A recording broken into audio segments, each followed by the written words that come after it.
Do you know many people are having trouble with turning off the Ikea ANRTTA oven? Don't worry. In this video, we'll show you how you do this. Let's start. Step 1. Turn off oven. Press the selection push knob to turn off the oven. Step 2. Remove accessories. Remove any accessories from the oven before continuing.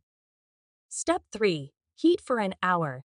Heat the oven at 200 C for about an hour to eliminate any remaining smell and fumes. Step 4. Access display settings. Turn the functions knob to display settings and access the submenu. Step 5. Adjust and confirm. Adjust the display settings by turning the knob and confirm your selection. Step 6. Restore knob position. Press the back button to restore the knob to its original position after cooking. By following these steps, you should now be able to easily turn off your Ikea ANRTTA oven. Still need help? Visit our website for the complete manual. There you will also find questions and answers from other Ikea users.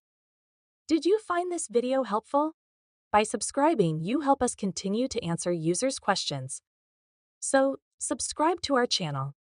Thanks for watching, and see you in the next video.